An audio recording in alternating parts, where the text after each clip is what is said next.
இன்பமாய் வாழ வழி பல செய்தாரே, வழி பல செய்தாரே.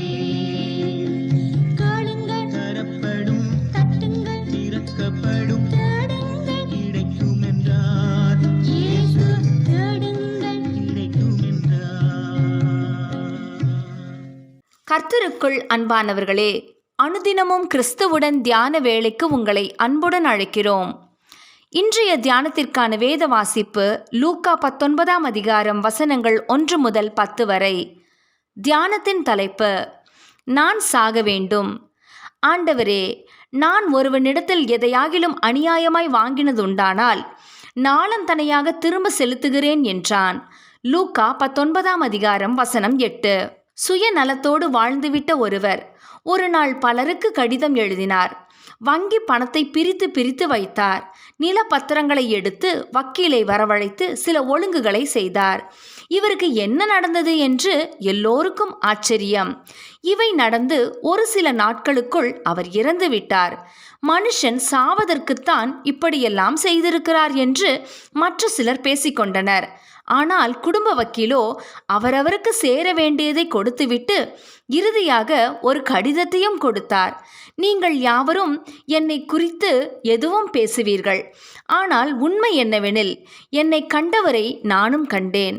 அவரை கண்டபின் என் வாழ்வில் எதுவும் வீண் என்றும் கண்டேன். நான் விடுதலை பெற்றேன். இந்த இயேசு உங்களுக்காகவும் காத்திருக்கிறார் என்ற வரிகளை வாசித்து எல்லோரும் ஆச்சரியப்பட்டார்கள். இயேசுவை காண சகேயு விரும்பினான். ஆனால் தான் காணும் முன் இயேசு தன்னை கண்டு கொண்டார் என்பதை உணர்ந்த அந்த நிமிடமே சகேயுவில் மாற்றம் ஆரம்பித்து விட்டிருந்தது. சகேயு, இன்றைக்கு நான் உன் வீட்டில் தங்க வேண்டும். இதை தவிர ஒரு பிரசங்கமோ ஆலோசனையோ எதுவுமே ஆண்டவர் கொடுக்கவில்லை. இதுவரை அவன் பண ஆசை பிடித்த ஒருவன், பிறரது மன உணர்வுகளை உணராத ஒருவன், எல்லோருடைய வெறுப்பையும் சம்பாதித்து வைத்திருந்த இவனுடைய வீட்டிற்கு இயேசு தாமே போக விரும்பினார். இங்கே தான் சகேயு விடுதலை பெற்றான்.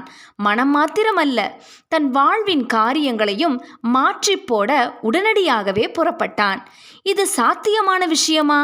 இதுவரை சேர்த்து சேர்த்து கட்டி காத்த செல்வத்தை ஒரு நொடியில் இழப்பது என்பது இலகுவான விஷயம் அல்ல. அதிலும் தானாகவே முன்வந்து தானாகவே இழந்து போகும் அளவிற்கு யாருக்கு மனம் வரும்? சகேயுவுக்கு வந்தது. எப்படி?